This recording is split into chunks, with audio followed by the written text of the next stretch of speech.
come a little closer and lend me your ears. Don't worry, you keep yours while I keep mine. In each episode, we'll dig into the major stories, uncover the truth, and retrieve gems from Yada's blog. We'll discuss what's right, bark about what's wrong, wag our tails at the thrill of discovery, and take you on adventures through the exciting world we live in today. So, fasten your curiosity leash and get ready. Right then, coming to you with another episode of the Yada's Vlog on a Blog. Tomorrow's news, disseminated today. Let's dive in. Well, that was the first time, my friend, that the audio has been out of sync with the Wookiee's delivery. I'm noticing even that my video here is freezing, so we may have issues in delivering today's program, but we'll do the best we can. Yeah, that was awkward. It's actually a very well-produced video by John on the Wookiee's introduction with the lip movement syncing with the words, but that did not happen in that particular portrayal of it. Oh, boy, last 24 hours, my friend. Lots to bark about, right? You know, we're the only people that on the planet that recognize that Israel has entered the time of trouble and even know what the time of trouble is. And we know that it began on the 22nd of May of this year, which is Shavuot, and predicted everything that we have witnessed thus far, and even down to some of the smallest details. So this is exactly as we had anticipated, and it's going to get progressively worse. And as you look at a picture here of Iran trolls U.S. and Israel, and this is the IRGC spokesperson having a cool drink while missiles fire off to kill Israelis. It's my contention that the nation comprised of the people whose average IQ is the highest on earth, on average 115, recognizing that Muslims, particularly Arab Muslims, have an average IQ of about 70, although the Persians are much brighter, that Muslims are playing the Israelis as if the Israelis were the incompetent, irrational, uninformed, incompetent ones. And they are. Israel still does not know that it was taunted into its response in Gaza on 10/7, that the entire intent of that raid was singular. The Al-Aqsa flood had a singular intent, and Israel does not understand who perpetrated it or why it was done that way, even to this day. And that intent, again, I'm positive we're the only people on the planet who understand it and have articulated it, and we have done so hundreds of times, but to no avail in Israel, is they were being so ruthless, so savage in Israel, that they knew that they could cause Israel to enter Gaza and destroy it. That's what they wanted. Now, for those of you who are really shallow and you don't understand why that would be so, then it's because you don't understand Islam. In Islam, the highest calling is to be killed particularly by a Jew, in the promotion of Islam. That is the highest calling. They want that. That is what they live to die. And if you don't understand Islam, then I want you to take some time out of your schedule and read Goddamn Religion. There's 5 volumes of it, 4,200 pages that prove overwhelmingly, convincingly, undeniably that Allah was not a god, Muhammad was not a prophet, and that the text of the Quran demands that all Muslims die killing for Allah and fighting to the last person on earth. That is what the religion is comprised of. That's who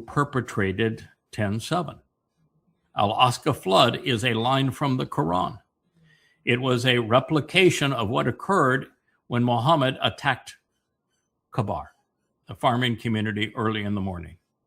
And he attacked Khabar because Muhammad lied. He formed a treaty with his own kin not to terrorize them, kidnap them, torture them, murder them, ransom them, or enslave them anymore for 10 years, because he had been nothing but a warlord doing those very things.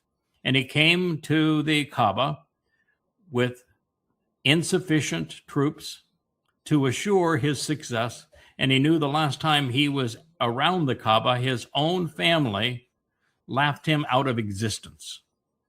And he didn't have the courage to go back in. And so he signed the Treaty of Hudaybiyah, which the Quran specifically says, thank you, was designed so that any agreement between Muslims and non-Muslims is not binding on the Muslim. Now, that's essential for people to know, and yet there's not one person, straight out of the Quran, a million non-Muslims that know that. Mm-hmm. And so there is no purpose of doing a deal. None. What does the Quran say in the 9th surah? It begins the 9th surah, says if you're a non-Muslim, doing a deal with a Muslim is counterproductive for you. Don't do it. That's what it says. Deal with it. Mm-hmm.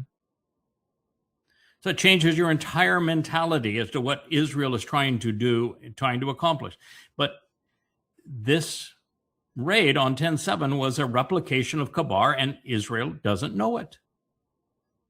Exactly. Same farming community, same inhabitants, same tactics, same screaming of Allahu Akbar, same lopsided deaths, same torture, same rape, same enslavement and plunder. It's exactly Khabar, which was under Muhammad's guidance with the first Muslims.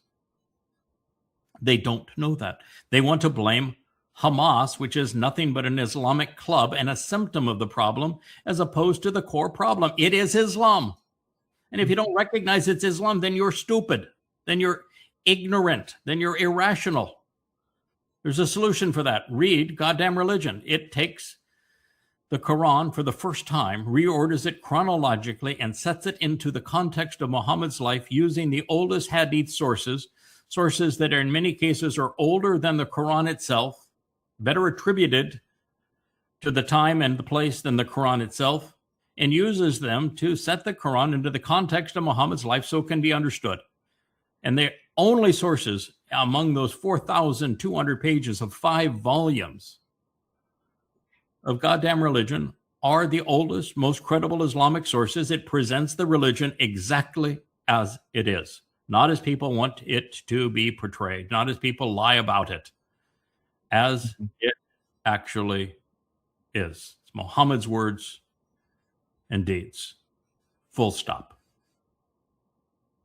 And it is because of that that we were in a position to understand exactly what 10/7 was all about. Sinwar actually wrote it in one of the notes Israel has confiscated since that time, proving that I was right. That your intent here is to be vicious. Your intent is to be savage. We want the Israelis enraged because they had already set up all of the Western media and universities with young people, particularly young Marxists, such they already had their marching orders, their money, their signs, their clubs already ready to go to condemn Israel of genocide, even before Israel retaliated after Israel had been the victim of Islamic genocide for 14 centuries. And always ignorant, always irrational, the Marxists condemned Israel. And even today, almost every liberal talk show pundit in the world is condemning Israel of genocide in Gaza. And of course, that's what meets the eye test.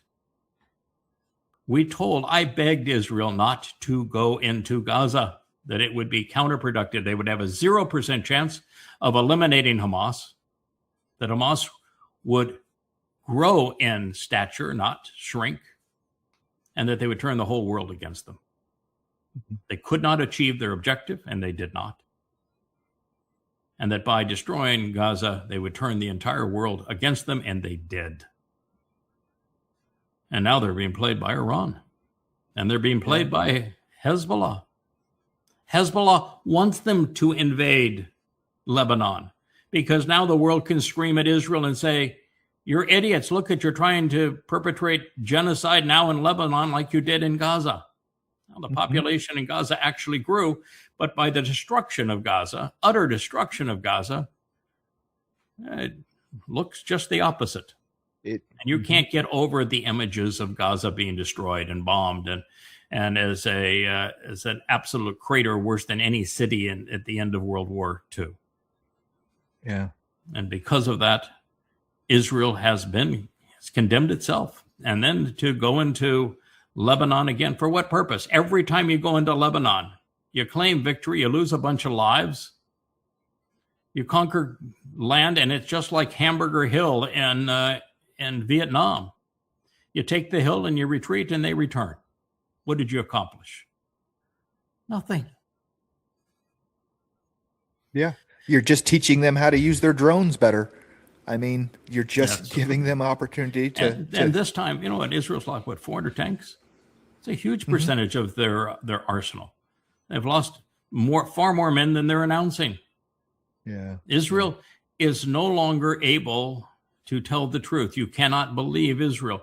In the attack that took place yesterday and today, Israel claimed that it shot down every missile. And there wasn't a single fatality and not a single impact. And yet, you and I both looked at the video.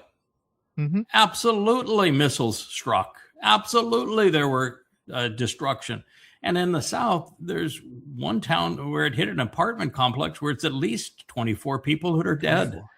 Yeah. You can't believe Israel anymore. They won't tell the truth. Hard to support a country that acts so foolishly. And then for Israel to decide, well, the intelligent thing here again is we'll go bomb more in Lebanon after Trump says, don't you do that. And you say, well, they don't have to listen to Trump. No, they don't, except for the fact that America is the only ally Israel has now. And it's the ally that's going to betray them, with Trump being Rahab, Satan incarnate. But they've linked their wagon to America. It's where they get their bombs. Oh, it wasn't just bombing in Lebanon, and they went into Iran as well. I mean, they did strikes. But they didn't go into Iran until Iran sent the missiles over them. They went in and bombed the suburbs of Beirut again, and Iran said, "We told you if you did that, we were going to strike you." And the Iranians did what they said they were going to do. And Israel, rather than standing down and saying, if we now strike Iran, we're done. I mean, this is it. You have no allies left. It's over for you. You are completely isolated and alone. You're surrounded by 2 billion Muslims that want to wipe you off the face of the earth. And you have no ally anywhere in the world. You're done if you go do that. So what did Netanyahu do? He did that. And this was exactly what the Iranians wanted. That's why they're taunting him. That's why they're trolling them. So Israel put itself in this position, and it didn't have to be in this position. There were so many other better ways to deal with Islam than bullets and bombs. Yeah. And to attack Iran in the first place, and then to go back into Iran, to a country that is 20 times your size and 93 million people versus 7 or 8 million Jews in Israel. Israel, between Judea, Samaria, and Gaza, and Israel itself, a country where I think there's more now Muslims than there are Jews, if you count all those areas. And you can't win under these circumstances. Israel had a 0% chance of prevailing over Iran, and all they did was is tick off an enemy that the prophet said is going to be the one that ultimately brings them to their knees. Because it's Iran, who announced yesterday exactly what I said that it was going to happen. In reading Yoel and Yashaya, the two prophets side by side, the conclusion is undeniable that the last battle against Israel is millions of militants from Iran, and that they're unstoppable. They're like a flood. And that the IDF has no capacity to stop a flood of militants. They couldn't stop 4,000 on 10/7. They were completely stymied. And it's for damn sure they will not be able to stop millions. I think it's going to be at least 2 million from Iran, and they'll be joined by others. Could be in the range of 4 million. They have no capacity whatsoever to stop them. They have no drones. They have no significant artillery. Their tanks are being wiped out, and they can't be deployed anyway. They're going to be too spread out for A-10s to function. There'll be no function whatsoever for their F-15s and F-35s. No function for their submarines. Israel has created a defensive force in the IDF that has no ability to stop what the prophets say is coming. And that's why they're just gloating. They're looking at Israel and said, "You're ours. You fell right into our hands. We played you." Yeah. It's coming. I mean, the prophets say more invaders than Israel has bullets, you know? Yeah. So it's what they actually say is that it's such a flood, and that flood is described in such a way that they're unstoppable, and they act just like 10/7. They run into homes through windows. They're torturous. They're rapey. They're savages. But Israel is getting what they taunted. God's not sponsoring this. He's warned Israel about it and said, because you've abandoned me, I can't help you in this situation. And depending on your IDF is going to completely fail you. Yeah. And depending on Donald Trump and America is going to completely fail you. He is Rahab. He will do nothing when the time comes to honor his promises of defense and support.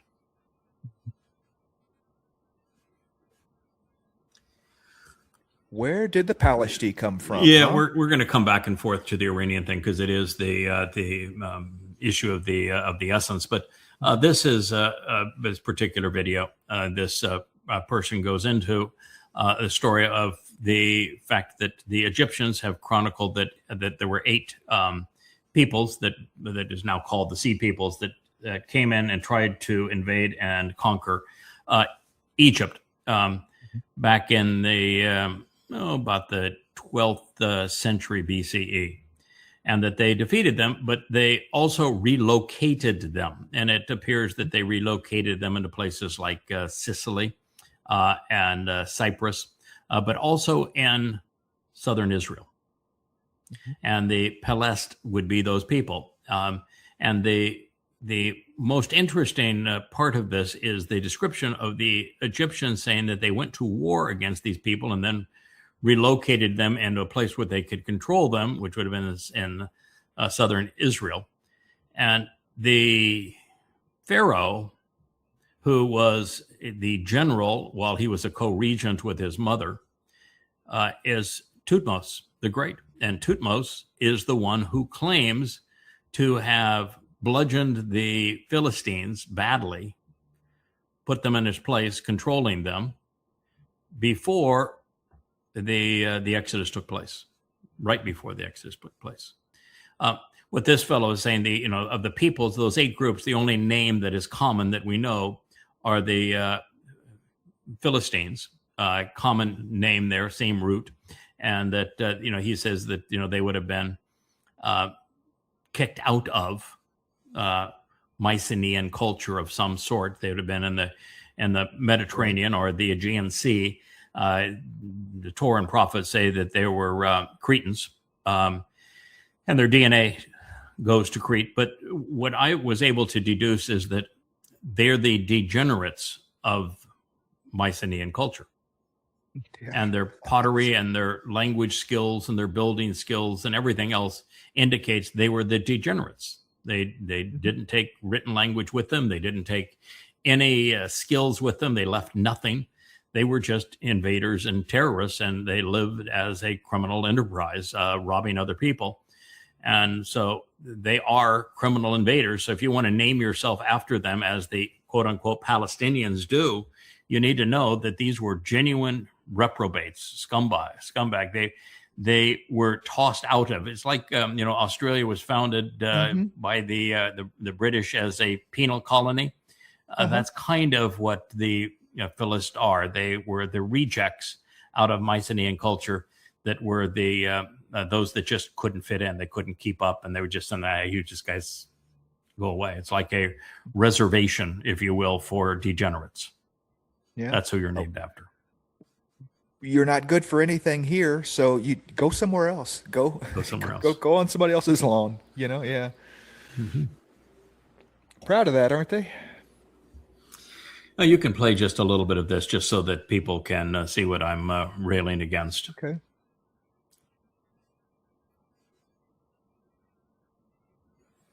The sound didn't pick up, so. Let me get on mute again. And the mistranslation. The word Jesus used when he said, "I will build my church," has never meant what most Christians think it means. And the mistranslation has shaped Western Christianity for centuries. Matthew 16:18. The Greek word for church is Ecclesia. But Ecclesia was not a religious word. It existed centuries before Jesus was born. In the ancient Greek and Roman world, Ecclesia described a called-out assembly of citizens, summoned to conduct the governing business of the city. You can cut it. All right. Wrong, right, and wrong, and two wrongs don't make a right, even when they sandwich the right in between the two wrongs. There was no Jesus. The line was written and added to the book of Matthew, which was written around 95 CE by an imposter, plagiarizing three texts. There's nothing in Matthew that isn't plagiarized from either Mark, Luke, or the Ebonites. So it's 100% plagiarized text written by an imposter right around 100 CE, way after the facts. That line does not appear in any document that can be found until you get to Eusebius and his creation of the Codex Sinaiticus and Vaticanus, where it appears. The line also appears in Mark, but there is not a single, and Mark was written about 75 CE on behalf of Peter, not Peter, but Paul. That line does not appear in any early codex of Mark, does not appear until, again, Codex Sinaiticus and Vaticanus, which were both orchestrated by Eusebius. The whole conversation is about the dumbest attempt at justifying a religion one could possibly imagine. Mm-hmm. It is a week prior to fulfilling Pesach Matzah and Bikurim. And they are passing by the gates of hell, where the little satyr, the devilish guy of Greek mythology was hanging out. Yeah. Yeah, Pan. So they're in front of the gates of hell. To read the Christian narrative, these guys had been together for 3 full years at that point. Who are you? 3 years. They'd gone from fishermen to hanging with this guy for 3 years. And at the end of 3 years, just weeks before the fulfillment of Passover, they asked him in front of the gates of hell, or he asked them, who does the world say I am, and who do you say I am? And the answers are first ludicrous. Like, one of the answers is Elijah, and Elia is the most anti-religious of all of the prophets. If you were religious in his day, you were dead. Mm-hmm. So, it can't be Elijah. He was hugely anti-religious, and he reported to Yahweh. Then they go and say, well, John the Baptist. You know how many Baptists there were in that day? No Baptists. No, zero. And by the way, John the Baptist had his head handed to him on a plate, according to Christian mythology. Of course, there was no John the Baptist. That the whole story is made up.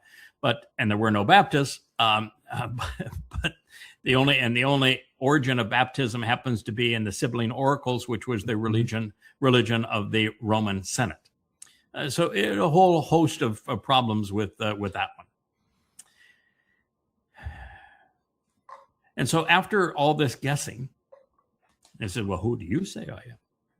And he says, well, you are the Christ, the Son of the living God, whose name, by the way, he does not know. And at this point, you'd have to say, wait a minute. You've been together for 3 years, living the life of nomads, paying attention to every word that drips off this man's tongue. You're sleeping out there in the wilds with him. You're sitting around campfires with him, and never once did any of you ask, oh, by the way, who are you? What's your Never name? Once did it dawn on them, maybe I should ask who this guy is. Why am I following him if I don't even know who he is? Why did he not tell you who he is if that's who he is? Generally, that's how things happen, right? Hi, I'm Jewish. Yes. My name's Leah. It's nice to meet you. Yes, that's normally how those things nice happen, to meet right? you. Yes. So, I mean, it's unbelievably ludicrous to pretend that conversation would have taken place at that time. Now, the other problem is, so where would he get this idea that you are a Christ? Where does it say anywhere in the Torah, prophets, or Psalms that a Christ is going to come? It doesn't. Yeah, it doesn't. Nowhere. It just doesn't. It doesn't. And the only time that the Son of God is associated with a Messiah, it's talking about Dowd. Not somebody else, not a Jesus, but Dowd. No. So if you were aware of a prophecy of a returning Messiah and you just didn't know the term and you wanted to have it a Greek name that actually means drugged, then you're not very smart. Then your answer is wrong, not right. And plus the fact there is not a single material prophecy of a returning Messiah in the Torah, prophets, and Psalms. This is a myth that got made up in Judaism, but it does not exist from God. When Dowd returns, he's returning as king, as Elion, as the very presence of God. Not returning as the Messiah. And he is the Messiah. And so the whole line is completely ludicrous. And then he says, upon this rock, he's already in the dialogue called him Peter, and he hadn't even come up with a nickname at that point. So how could he have called him Peter before he came up with a nickname for Peter, which is Petra, rock in Greek, Kephas in Hebrew. So even the name that is described belies the entire conversation and the justification for renaming the man. It was named Shimon, actually. So it's every place you turn, you've got utter stupidity. And then he says that you could not have learned this from a man. It had to be my Father in heaven who told you that. Well, if he didn't learn it from a man, then what in the hell was he doing following this man? And if this man was supposed to be a man god, don't you think that he would have told him? I mean, it's just ludicrous. And then the next thing out of his mouth is, don't you dare tell anyone this. Not under no circumstances do you tell anyone that I am the Christ. And yet you've got people who call themselves Christians and a religion called Christianity, and a person whose last name now is assumed to be Mr. Christ. So if he told you don't do that, how could you have a religion based upon doing that? So it just goes worse and worse and worse. And then They don't walk 10 steps. And the gospel Jesus character turns to the very man that he just praised for saying, yep, you had to learn that I was the Christ from the Father.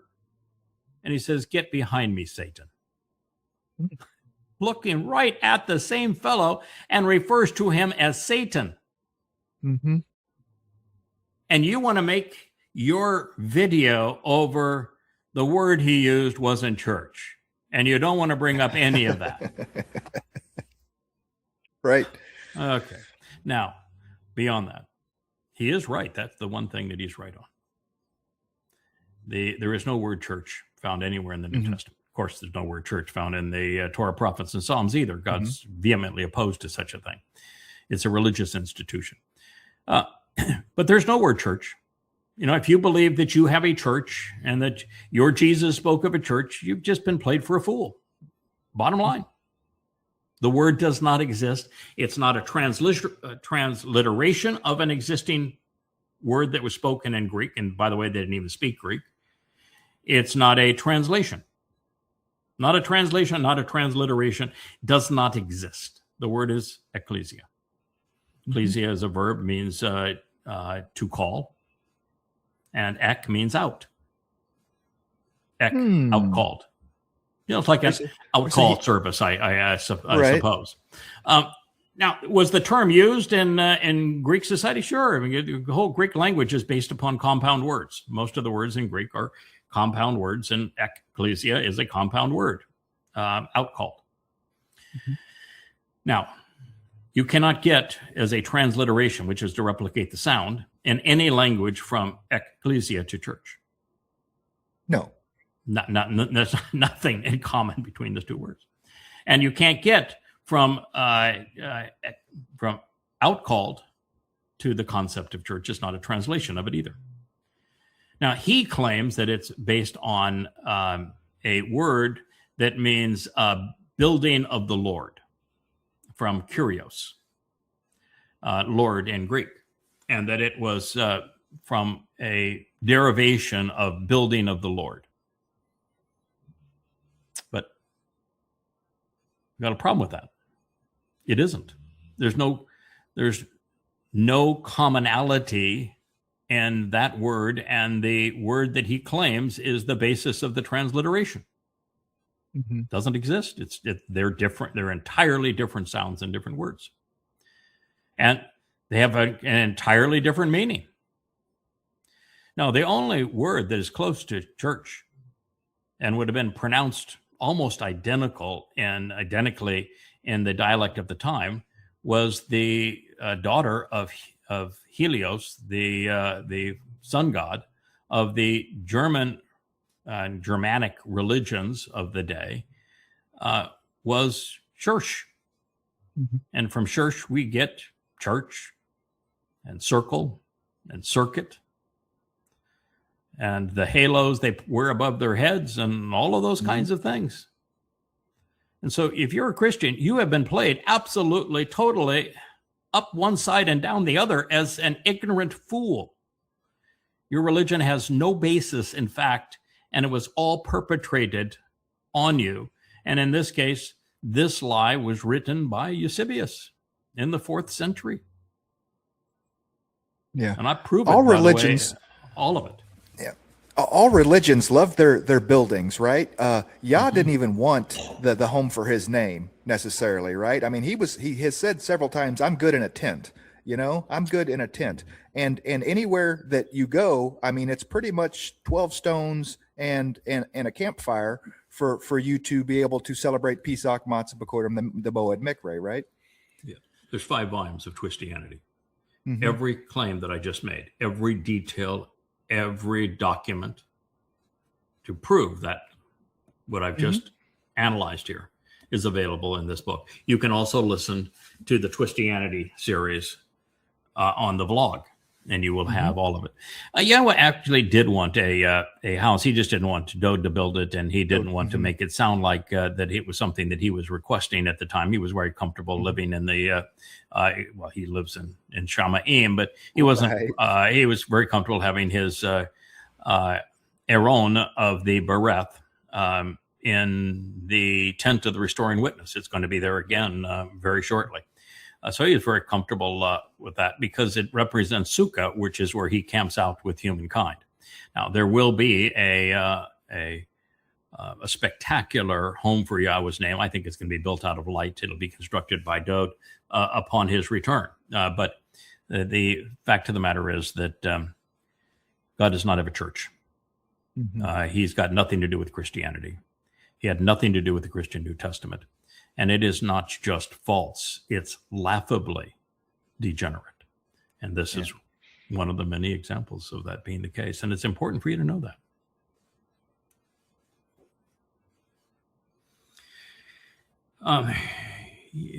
I'm hoping you can actually play this. It might take you to another link.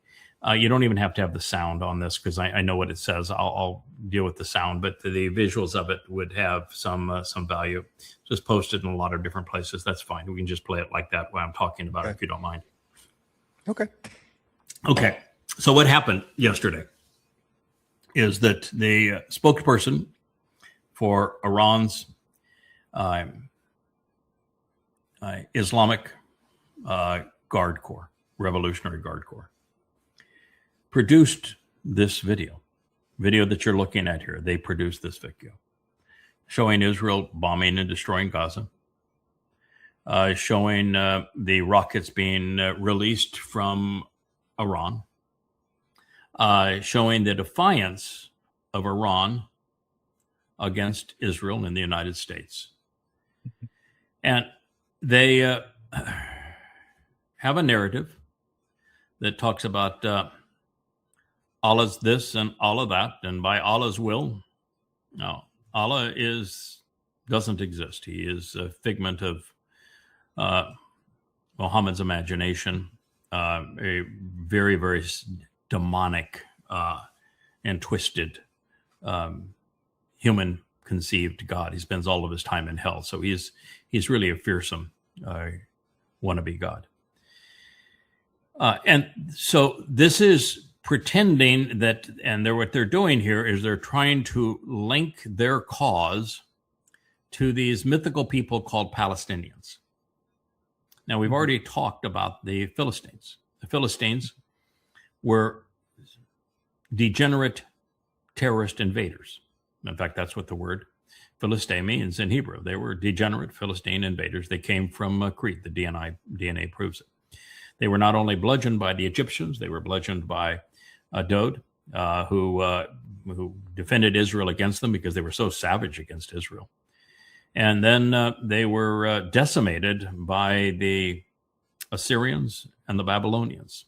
The last remnant of them, just scatters of them, were killed by Alexander the Great, who typically accepted slaves. But he didn't in this case because they were too savage to enslave. There has not been a Philistine on this planet for 2,300 years.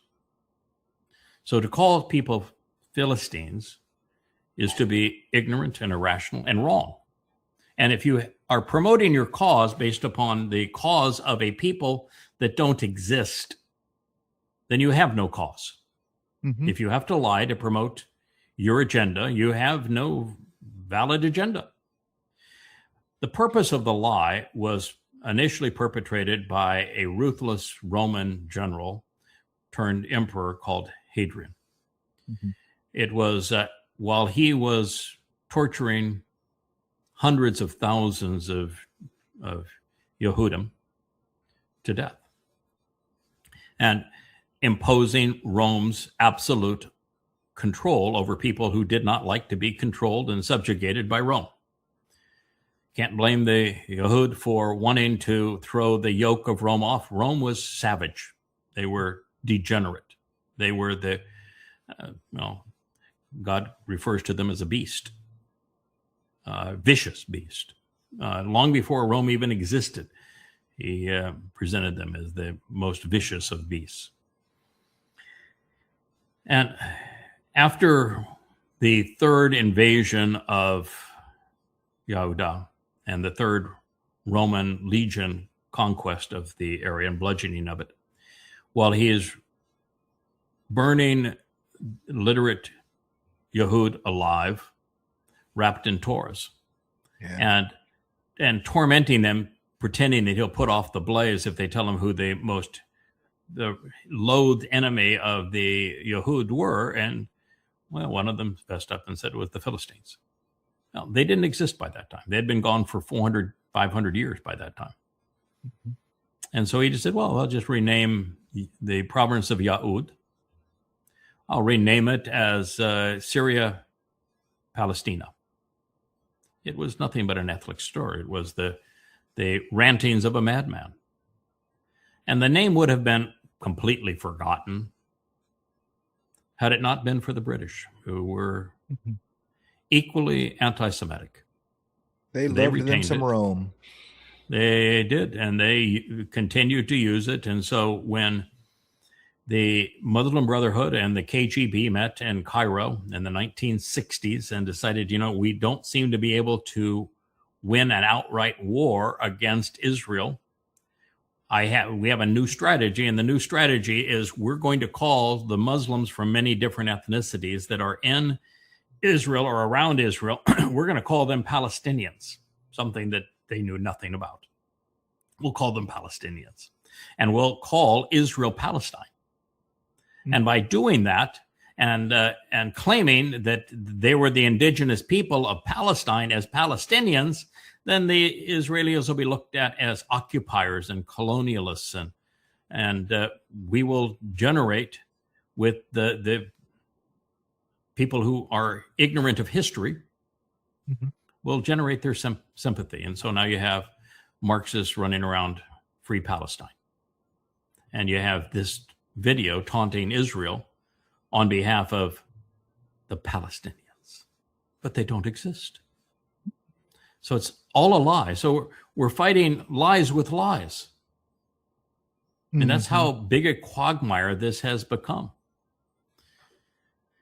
And the Iranians are trying to pretend that their cause is greater than themselves, that they're fighting on behalf of the rights of these oppressed people who don't actually even exist. And in fact, people that have accepted the false ethnic slur, Palestinians, are so parasitic and so caustic.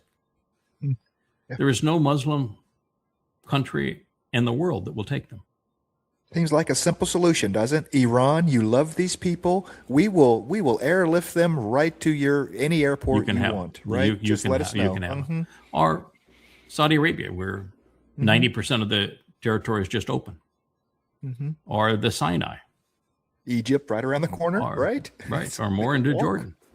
Now, the problem is that they are so insidious and so vile that you lift them out of where they can be contained in a place where they are not watched.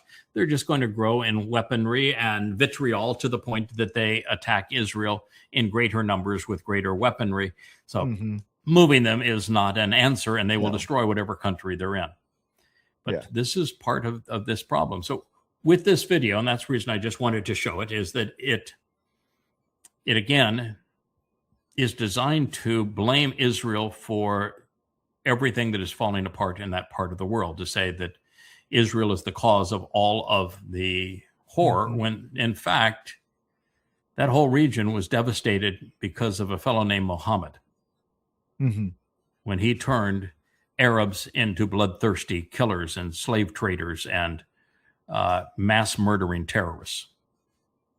And in the first 100 years after Muhammad, Muslims wiped out 1/3 of the earth's population. That's how savage this religion is. And it's left the scars because those places that they conquered and enslaved are still Islamic. It's a horrible religion, the worst religion probably ever conceived, although it's a contest with Christianity. And now these Muslims who have been genocidal, who have been the ones who imposed apartheid, who have been colonialistic, and who have conquered the land of Israel multiple times and subjugated it. They want to blame Israel. And they're doing a really fine job, and it's being picked up by most people around the world. And in this particular video, guess how they ended it? No. The They destruction of claim Israel. that the only answer is the destruction of Israel. You want peace in the world? Destroy Israel. That's how it ends, with the promise to destroy Israel, which is exactly what the prophet said they would try to do. And they're going to do it in the way that prophet said. They'll continue to rain missiles down on Israel, and Israel will be unable to defend itself, and Israel will go bankrupt, and Israel will lose its governments, its trust in its governments, it will lose trust in its religious institutions, which is good. And ultimately, millions of Muslims will run into Israel, and there'll be no defense until Yahweh tells us that we can apply the solution. But we're not going to apply that solution until we're well into 2033, 7 years from now. Yeah, it's unfortunate, but we have to let, just like with all addicts, any addict that is addicted to religion and politics is the same thing. They have to hit rock bottom before they can get any help, and then they will shoo to Yahweh. I mean, the ones that are left, the ones that survive it, Yeah, it is. They're an addict. They're an addict on their own belief systems. They believe that they are Hashems when there is no Hashem. They believe that they are chosen when they chose not to be associated with the Yahweh. They believe that they're invincible when they're in the cusp of being destroyed. They believe that the world should like them and admire them when the world hates them. Listen, I despise Donald Trump, and he is a really a crude a-hole. But when Trump told Benjamin Netanyahu, "Are you crazy? You know, the whole world hates you." That part was true. Yeah. Well. Yeah. The advantage of this particular bit is that he has done a translation of that speech. And the speech ends with Allah promising to destroy Israel. So, if those, it'll be posted on the IRGC.com website. If you want to play it, you'll be able to see this as a translation of it, as the IRGC spokesperson specifically says that Israel must be destroyed. Yeah. I think the only disagreement in the Muslim world about this is who gets to destroy them. Because at the end of the day, it becomes whoever does this essentially takes control of the third holiest site in Islam, and that's what it's about. It would. Yeah, they want control of it. Yeah, they want control of Jerusalem, and of course that is another. We talked about this giant scar of credibility that's on Christianity. The ultimate scar of shame for Islam is Al-Aqsa Mosque. There is nothing more embarrassing to Islam, because after the satanic verses, where Muhammad in the Quran says that all of Allah's witnesses speak on behalf of Satan, that's about as low as you can get. He followed, and that was following his statement that there are other goddesses in association with Satan, or association with Allah, and eliminating this monotheistic theme, because the fact is that Allah was one of many rock gods, 360 of them, in the Kaaba. And so he promotes Allat, Al-Uzza, and Manat to co-god status, and he gets mocked for that. Then he gets mocked for saying, "Oh, I misspoke," but all of Allah's messengers speak for Satan, and so that was the satanic verses that got him in more hot water. He was so embarrassed that he was in bed with his 9-year-old wife that he had been with her for 3 years. Now she started having sex with her when she was 6. He was 66 at the time. And now 3 years later, he's in bed being a pedophile. And he imagines that he has an escape from town, and that Gabriel, who happened to, if Gabriel, who was Dode, got anywhere near that piece of crap that is Muhammad, he would instantly end his life. But he has Gabriel bring him a flying donkey, a winged ass, and that he jumps on said winged ass. And last time I checked, donkeys don't fly. But that's not the biggest problem in the story. He jumped on this winged ass. He was in Kaabaville, which is actually Petra. That's another part of the problem. Mecca didn't even exist at the time.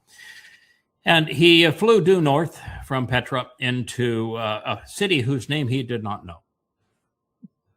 It's assumed to be Jerusalem, but he didn't know the name. And he claimed that while he was there, he met in the temple, not knowing that the temple had been destroyed 600 years earlier. And he claims to have met in the temple with all of the Jewish bigwigs that the rabbis had told him about. From Noach and Adam and Abraham and going Moshe, all of them. Of course, they were all long gone, but he wasn't very smart. So once he gets there and he's had all the meetings, he gets back on the winged ass because he wants to meet Allah. And evidently you can't get to Allah from the Kaaba. So he had to go to Jerusalem to get to Allah, which is that's pretty telling right there. And he leaps up to Allah on the flying ass. And the first stop along the way to Allah is hell. Most people don't know that hell is up, and that hell is the foundation of Allah's house. It's the basement of Allah's house. So, and there he claims that all of the inhabitants were women, and that they were there when he asked because they had not been appreciative of their husbands, so they were being, of course not, hung by meat hooks through their breasts. And while he's there, he admires this particular woman, saying, "Oh, she's a hottie." It happened to be his adopted son's wife, which should be incest because he claimed her. And he finally gets up to the big guy, to Allahu Akbar, and he has a conversation with Allahu Akbar. And it's not about how the world was created, what you're supposed to do, what my revelation is. Nothing except I want people to moon me 50 times a day.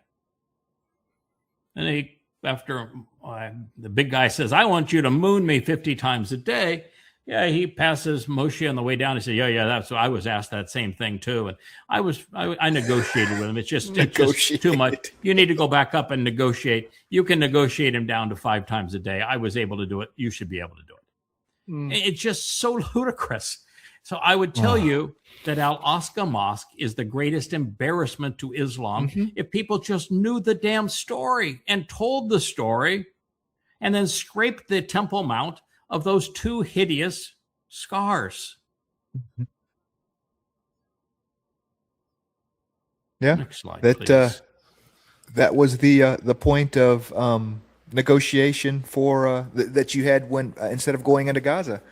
Yeah, we'll trade our hostages for your Temple Mount, or not trade it, but if we don't get our hostages back, I'm gonna level the place. Yeah. This fellow has become the lead spokesperson for Iran. He is on, he does the talk show circuit, he's in it's Mohammed Marandi, and he does it. It is them all, and he actually is very articulate. He's quite restrained. This is the funniest that I have seen him. If you can play it, you'll hear him say, "What in the world is it that has control over Trump?" Because literally, he is a madman. Who is the world? Who is controlling him? Is it the fear of revelation of little girls? Is his daughter's conversion to Judaism? Is it Netanyahu? Who in the world is yanking this man's chain? Because everything he is doing is the kind of stuff you would expect of an absolute madman. And so it is actually... That is finished. Then they no longer need this trade of hormones. And the U.S. economy will collapse, and the U.S. armed forces will collapse. But Trump, in his, whether I don't know what they have on him, what he did to what he's done to little girls, or it's Miriam Adelson, or the money, or his son-in-law or his daughter, or they've convinced him that he is, I don't know, what role he is to play. I have no idea, or maybe it's a combination of all these things. I have no idea what goes on in this madman's mind, the deranged mind of this fool. But he is pushing the world towards disaster. And a lot of people, Danny, are saying, let him do it. Let him do it. The system is so corrupt that people across the world, you can see it in social media and their responses. Now it's finished. Then they no longer need this trade of. Okay, there you go. Let him do it.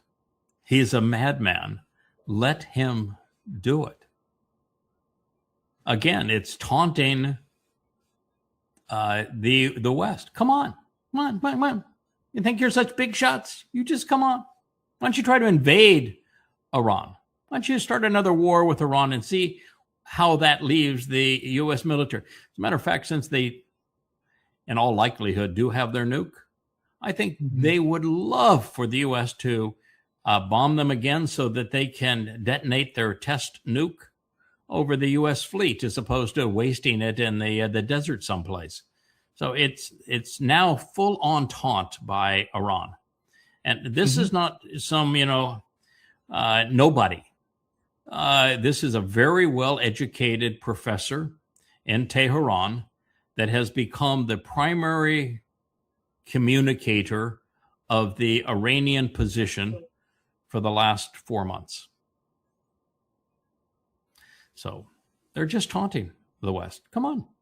You're led by a madman. Have it. Have at it. See how I respond. Yeah, and where it ends, though, is not good for anybody. This idea that it'll tear down the institutions, it tears down everything because it goes nuclear. I mean, it tears down everything. When I see or hear that Israel has been badly damaged by incoming missiles, my first instinct is the keyboard jihadists. No, it's just not true. And because Israel is not releasing any news. It's total quarantine on news, and they're promoting all manner of erroneous stories about what's happening and what they're doing. And so you can't trust anything that's being said by Israel all of a sudden. And that's really sad because Israel used to be pretty darn reliable on their version of events, but not anymore. This particular spokesperson, I don't much like him because he's way too right wing, but he lives in Israel, typically correct. First thing I did as he was talking about the mass casualty of an event in southern Israel is to find out whether or not, since Israel is saying they shot down all incoming missiles, none hit, is I checked other sources to find out if, in fact, that was true and what he was saying is true. What he's saying is true. There's one of the Iranian missiles that hit a oil depot, and the one that hit the oil depot was because Israel attacked an oil depot, tit for tat. And because Israel also bombed Tehran and set an apartment complex ablaze in Tehran. It's really a gruesome thing. They shot a missile right into an Israeli apartment complex, killed at least 24 people, maybe more. Yeah.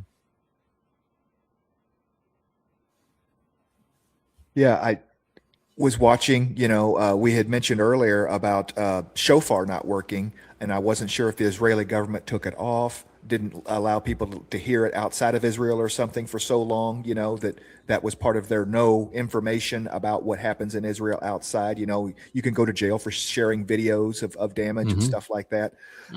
And I was really surprised yesterday when my shofar went off during the afternoon. I'm like, oh, wow. Let me click on and see and it was like, what, 10 missiles from Israel. Then the Yemenis got involved. It was like, come on. Yeah, from Iran, 10 missiles from Iran. And then to call the Houthis Yemen is kind of a misnomer. It's it was one sect of the Yemenis. They overthrew the government.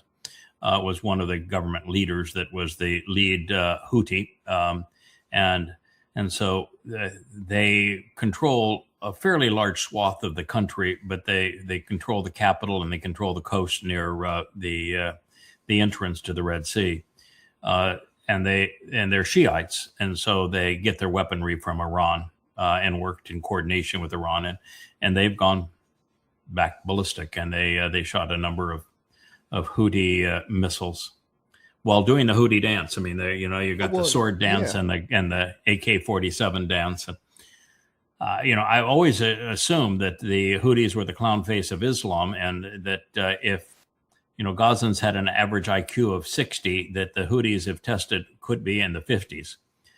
But nonetheless, the Persians are smart. They made drones, they made missiles, and the Houthis are firing them, and they fired them back at Israel. Can you imagine, though, if the Houthis closed the strait of there, into the entrance into the Red Sea, which is easier for them to do than Iran with the Strait of Hormuz? Mm-hmm. This redhead presented 5 videos that I saw, and I listened to most of them because, it's my Crusader Muslim clashes is a little rusty. I'll study it maybe once every 5 years or so, just to kind of keep fresh as to who said what to whom and when the timing was and all of this. And she is going through the first 4 crusades on these various propositions. And during the time of the crusades, you'd have to ask which was worse, Christianity or Islam? And it's really a good question. Which religion was the most destructive, most damning, the most deadly, the most deceitful? And it's really a contest as to which one was.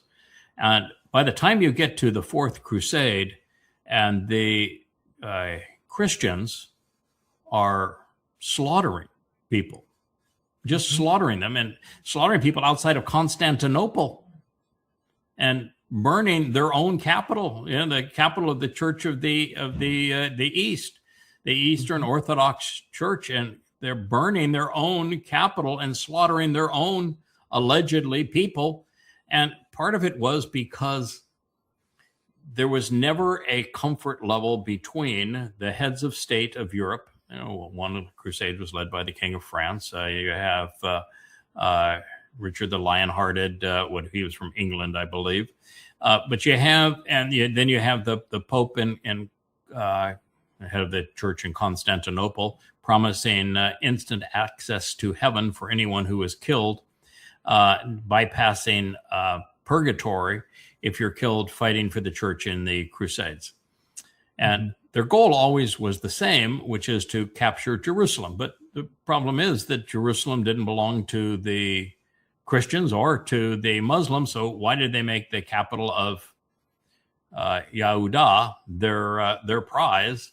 And they were just 2 groups of utter savages. And for a period of time, I think the Christians were actually worse than the Muslims. Now, today, that's not the case. The Muslims are worse than the Christians. And before the Crusades, of course, the Muslims were much worse than the Christians. But then there was a lot of years of just the Christians subjugating and torturing Jews long before even Islam existed.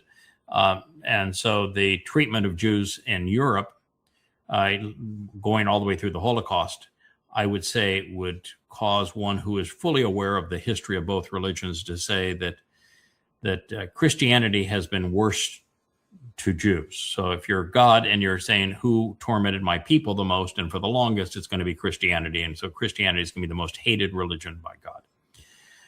But in terms of the world as a whole, Islam is the deadliest religion in human history, having killed 200 million people, a third of the Earth's population in the first 100 years. Yeah. How do you gauge that competition? I mean, who wants to win that, right? The world's worst religion. Which one is it? Mm-hmm. So this fellow wants to be really smart. And he is the socialist mindset, which is that man is basically good. Information can be good or bad. And man is either good or bad based upon the information that he is fed. So if he gets to choose which information is deemed good, and only his information is fed to man, then man will be, by his definition, good. Absolutely, comrade. That is his proposition. Now, the problem with that proposition is, first of all, we've tried that. It's called communism, and it makes people really, really bad. Second is that the man has stayed the same through 6,000 years. But in that 6,000 years, humankind has been influenced by millions of different information schemes. And it didn't make any difference which information scheme was influencing mankind. Mankind as a group was always bad. So it can't be the information scheme, because the common denominator is that man, when he is a social, political, and religious creature, is always bad. And there have been many societies, many political mantras, and many religions, and they've all generated the same results. So it's not the issue of the information. Yeah. The common denominator, if you're thinking this through, pal, is man. Man's basically evil, particularly when man is a social creature. It's why Yahweh is not trying to save everybody. In fact, he would like to get rid of most everybody. He does not want a big group of people part of the return to the garden on Sukkah. It will be I think, below 2,000 people, 14 to 1,600 based on the evidence. And in terms of covenant that he has trusted enough to empower so that their words can literally transform matter and that become immortal and able to enjoy his presence in the seventh dimension, I think that is going to be in the 200-300 range, maybe 400, but not going to be a lot. Could be, 800, 700, 800, not going to be a lot. And even then, with that group of people, and then there's going to be a remnant of Goyim to work. That remnant of Goyim has to be in the few 100,000. Otherwise, there's just no way to manage the planet. God's on record saying, I'm going to spread them out. I'm not going to concentrate them, because concentrated man is always bad. God's had every experience with a concentration of men, and they've always been bad right from the beginning, and he is not going there again. And it takes a lot of work to have a few people measure up. Listen to him. Think about what he has to say. Respond intelligently to him. Engage appropriately. And then stay the course. So few, he's got to keep redeploying them. Yeah, so few that when he finds one, he redeploys them. Boy, I want to tell you the things. I am so glad that I mostly nixed your request, which was to do the family hour on Noach.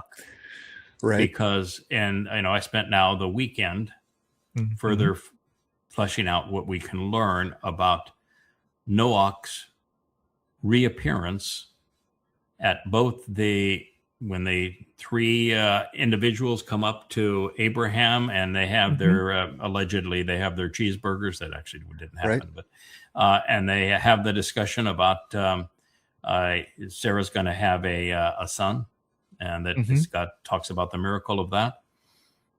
Those two individuals were Noach and Shem, and they are prior to Noach. He was Chanuk. And after Noach, he was Midod, and after Midod, he was Boaz.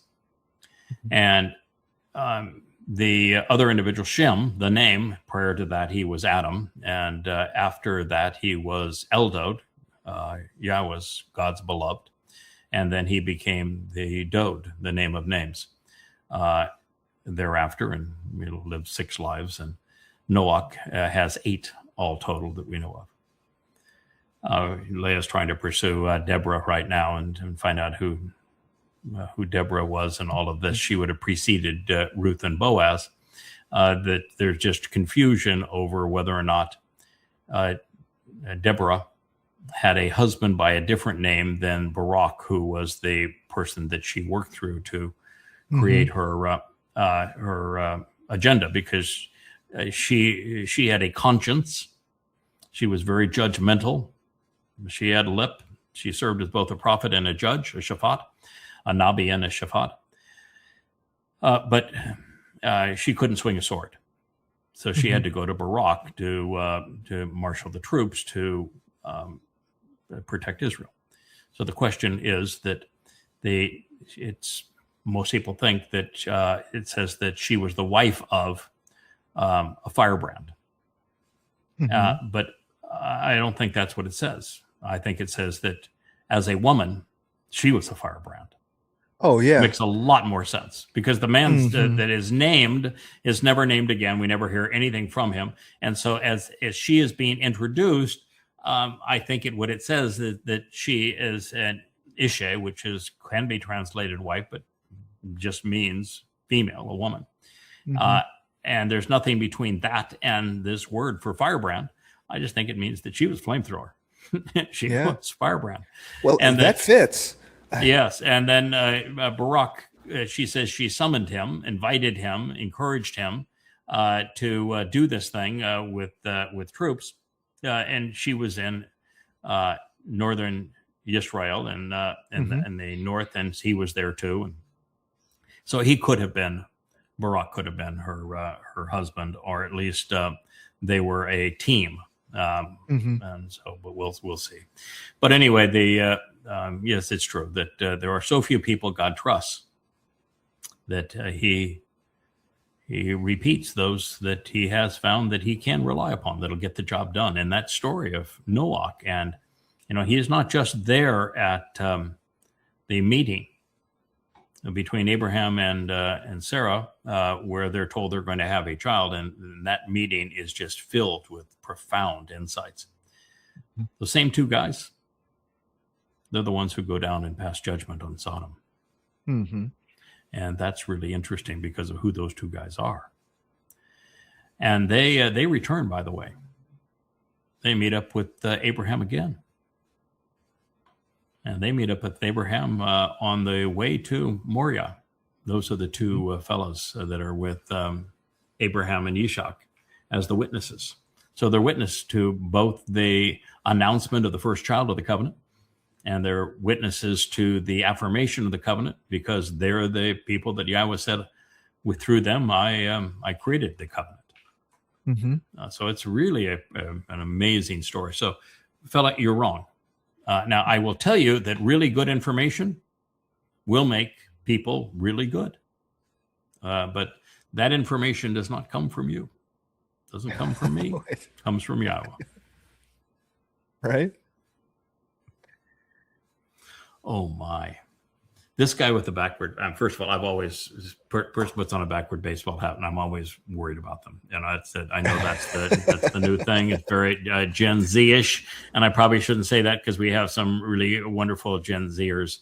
But the backwards cap, I've always said, okay, there's something wrong with this picture here.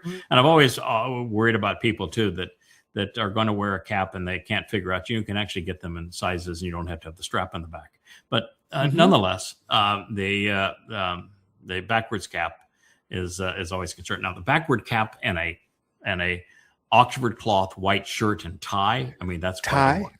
Yeah, quite a look. Yes. So I'm already, and when you listen to this guy talk, he talks like he has a third grade education, and his eyes kind of cross and the like.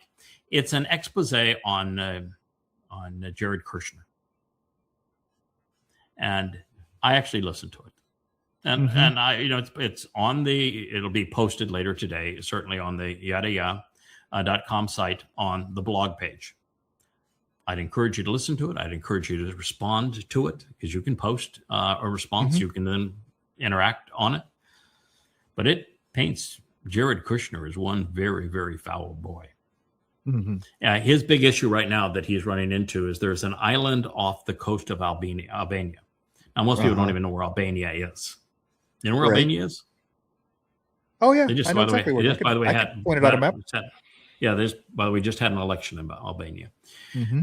Albania is a little over 55% Islamic, about 18, 19%, maybe a little less than that. A little less than that Christian. And the next belief system would be atheist agnostic. It's an interesting blend of people. Of course, it was carved out of what used to be Yugoslavia. Mm-hmm. And it's down there.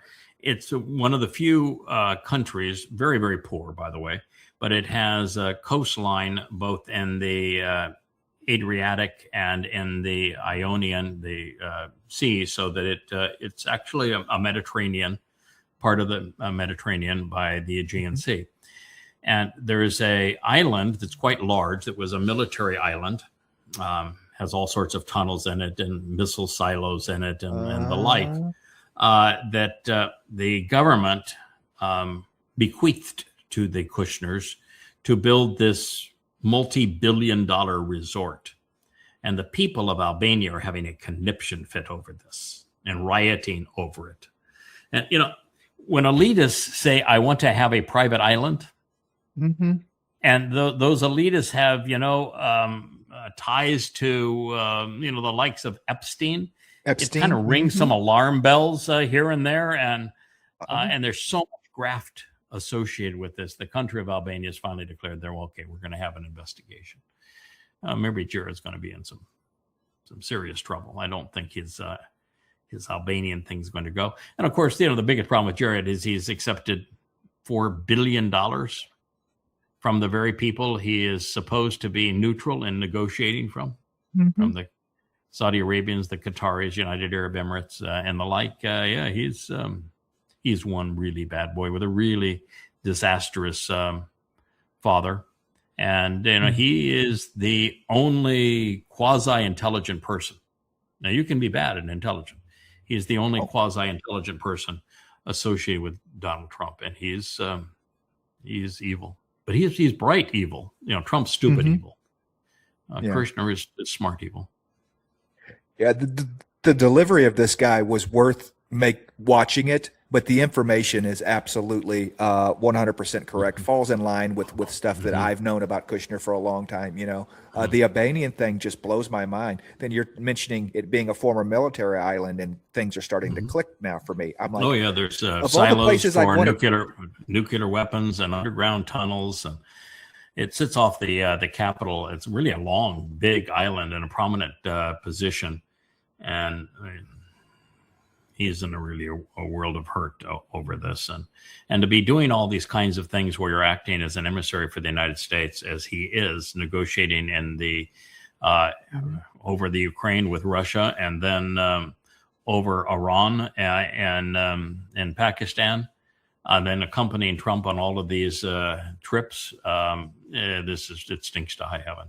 And he knows it, and he's presenting it as I'm not very smart, but maybe you want to consider some of this information. You really have a very good daddy, and he might be in some real stink here in Albania. The Albanians aren't really very happy with him at the moment, and and then he's got his fancy wife who's promoting private islands, and that's not going to go down with a lot of people real well these days. Just saying. Right. That's my expectation. Hey, did you hear that Joe did a fake Craig? I don't know if I saw that. Well, I heard it on. Yeah, it's actually pretty darn good. It's got good tone, good cadence, good pacing. I mean, it's. I thought it was pretty darn good start. He's using the Beast of Perry. Right. We have a beast in Perry's our basement. Big AI machine. Yeah, Perry has a very fancy, high-powered, exceedingly fast Blackwell chip AI machine in our basement, and he's given Joe the access to it, and Joe's just having so much fun playing. He's never played with a computer this fast, and so we're trying to create the voices for all the books, to make all the books audio, and then create an avatar that is speaking. So you have a head that's speaking to you. And they wanted the principal narrator to have the pattern of my voice, just because it's familiar. And I did write all these words. So that's what they're working on, and have made considerable progress. It's kind of humorous with their first start. Oh, the content, the first line of what, the let's, for lack of a better term, call it the Craig Wynn AI is going to say, Yes. right? And then the first line of what they say, it's just like, oh my goodness, here we go. We're Joe came, now, Joe came out of that whole situation where he brought in the woman that we call the Wicked Witch. I won't even mention her name, but it starts there, and it's just him having fun. And with all he has gone through and all that the terror that she put him through, he's earned the right to take the pop. And he did. They're claiming that this is the Israeli hit in Tehran. I'm going to play it, but mute it. That's what they're claiming. Yeah.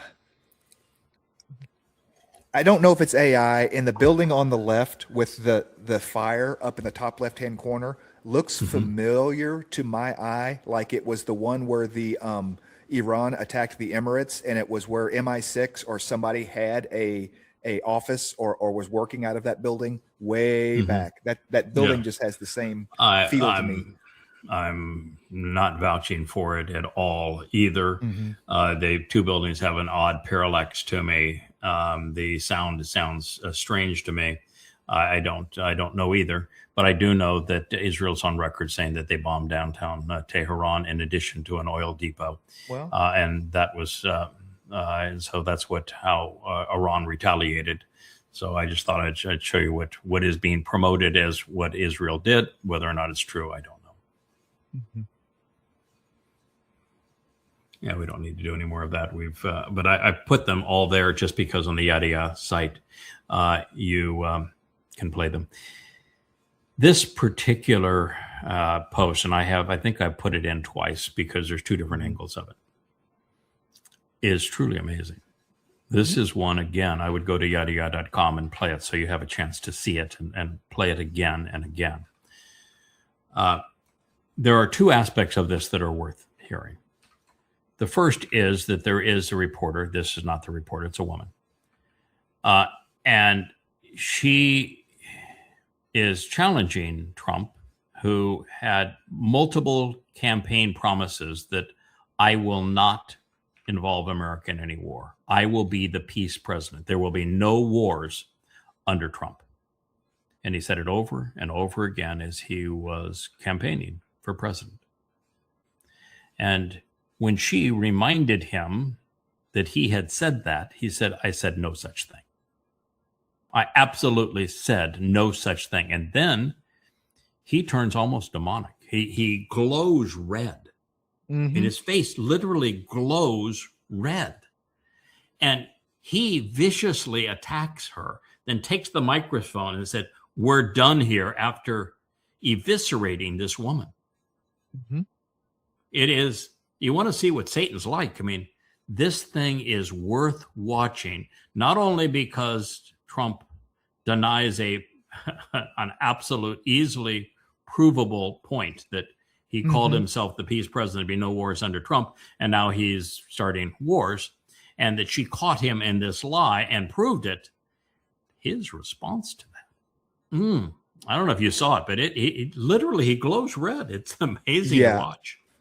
I saw not the whole interview, but a lot of it, and the discussion of the January 6th stuff and everything. And he does. I mean, just, we're done. I mean, and talking about how, bad media is his normal trope, hey, you're the failing New York Times, media lies, they just lie, they lie about me, they lie about, and we're done here, and yeah, you're right. I was astonished by how red his face was. I really was. I thought there was going to be like a cardiac event or something. It was like he was glowing red. I mean, it was like Satan was right there in his face. You are correct that he talked about how much he loved the weaponization, and he actually used the term, the weaponization fund. For him to use that term is just astounding, because it says that what I wanted to do is provide weapons to the group that perpetrated the January 6th riots. So first he called it a weaponization fund. Then he said he loved the idea. Then he said that they were the victims, not the perpetrators. I mean, I've watched it. You've watched it. They were not victims. They were perpetrators. And he said they were victimized by dirty cops. There were a bunch of cops that were killed and lots that were badly hurt trying to defend the Capitol.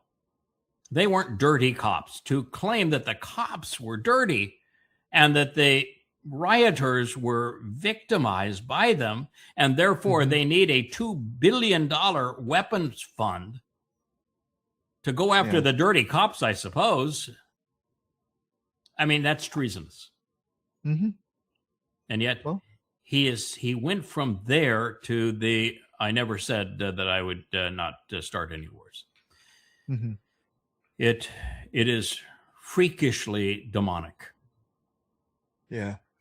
And we have correctly identified Trump as the corporeal manifestation of Satan of this time. He's the great betrayer. He is Rahab, to use Yahweh's term. He is indeed. Oh my God! Play this. You don't have to have the sound unless you want it, but you got to hear the. So okay.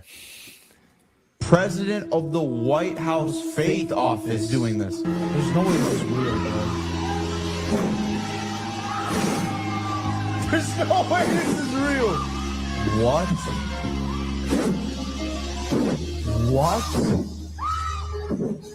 There's no way this is real. You know what's crazy too? They're probably getting attacked by jinns. They're probably feeling something. It's probably not even just placebo. I genuinely don't think they're feeling anything. President of... Okay. First of all, those guys are Muslims, because what they say is being attacked by jinn. By Jews. They're Jinn. Jinn. Okay. J-I-N-N. For somebody who has translated the Quran multiple times and written 5 volumes about the Quran and actually done his own translation of the Quran, I can tell you who the jinn are. There are entire surahs that are devoted to the jinn. The jinn love the Quran. The jinn love Muhammad. And jinn are devils. So Muhammad's admitting, and in the Quran, Allah, it's attributed to Allah, that Allah is admitting that demons and devils love the Quran, and that demons and devils believe in Muhammad. So the very fact that they are acknowledging these are jinn, as in demons, is to say that if you're a Muslim, you've been played for a fool, because every time there's a conversation in the Quran with Satan, and there's many, you can't distinguish who's Satan and who's Allah. They have the exact same agenda. And Allah spends all of his time in hell torturing people, and he has entire surahs that are devoted to the demons who love the Quran. So that part is just weird by itself. This other thing is the first office of faith for the president was a gentleman that worked for me. He left my company to go into that role, and then wrote a book to demean me because he was part of an organization called the Fellowship, and the family was another term that they used. And their whole concept was, and there's a lot of Washingtonians that are part of this group, is they are like the mafia. They want to make you. So I was picked by them as somebody they could make, and it's usually the honey trap, and that's how they came at me. And she was indeed gorgeous, the one that they sent. Who knows why I didn't fall for it, but I didn't, and I'm grateful that I didn't. Otherwise, I'd be made and influenced by them. But I didn't play. They wanted me to study Hitler's Mein Kampf, Mao's Little Red Book, and the New Testament, because they said there's commonality there as to how you mold and control people's minds as a revolutionary. And that's what we're looking for. And they were promising that their group could enable a White House run that would be successful. That is the group, and this guy that became the first office to hold the office of Minister of Faith was a guy named David Quo. He has subsequently died of a brain hemorrhage. He wasn't all there even during the days that I knew him. He was, but he was clandestine plant. And so he had that job. And so that's part of how I came to know, I knew George Bush much better than he did at the time, but we spent a lot of time in the White House. And really, really nasty connections, demonic connections, if you will. This woman is the worst of the worst. I mean, she is a complete fraud. She may be playing with demons for all I can tell, but there is absolutely no correlation between what she does and reality. Benny Hinn was somebody that I met early on, and Benny Hinn would admit that his dinner and a show was all fraud. He never healed anybody. She hasn't either.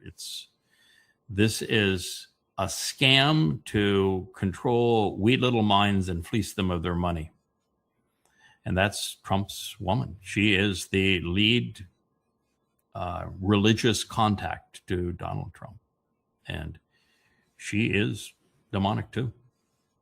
In an organization that purports separation of church and state, why do we have a minister of faith at all? That was my question right off the bat. I was like, I didn't even know this post existed, you know? No, yeah, it does. So, yeah. The office is actually in the White House. I mean, I can understand, everybody having their guy, right? I mean, I grew up as an Episcopalian, so I'm going to have the best Episcopalian come to the White House and bless the dinners or whatever. You know what I'm saying? But having an office in the White House nonsense. Yeah. Mm-hmm. Christianity is a huge part of the rise of Satan in positions of political power. And so Twistianity is the basis of MAGA, and MAGA has voted for and empowers Donald Trump, and he is the person that Christians would know as the Antichrist. All right, so this is it's an interesting presentation of China going full steam ahead and replacing drivers and cars, so that not cars and trucks, so that a huge percentage of China's transportation that is road-based transportation, which is really a small part of China's transportation. That's the place where China got it right and America got it wrong, is that China knows that the only efficient way to move goods from a significant distance apart from the ocean is by rail. So what you need is rail and ports, and then you need ships. So you need a really good locomotive and rail system, and you need good ports and good ships. And so China has taken the world by storm and manufacturing the best of all of these things. But still, to get them to the rail from a point of origin, you do have trucks, but they're always short haul trucks in China, where they're long haul trucks in America, which is wholly inefficient. But the point here is they're replacing the drivers with AI. And in China, you have this huge population that needs work, and you're taking a job that anybody can do, and you're depriving the people of an opening level job that is, reasonable job for them to do, and you're replacing them. What are they going to do? Nothing, and they become a parasite for the state. And the same thing is true in America. If you replace truck drivers, particularly in America, you're counterproductive. People need to work to have a sense of value, to stay out of trouble. And if you're going to take their job by AI, that is nothing but inviting trouble.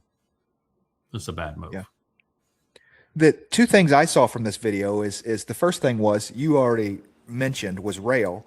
I'm like, why are we ramping up this idea of AI trucks when there is already AI trucks that exist? They're called railroads, right? I mean, one guy in the train takes a lot of stuff to one place, right? But you've got to get them from an individual factory, or in this case a mine, to the rail yard. So in China, it's always short haul. It's never long haul. In America, it's long haul because we don't have the railroad system to get it done. We don't have decent locomotives. We don't have decent rail.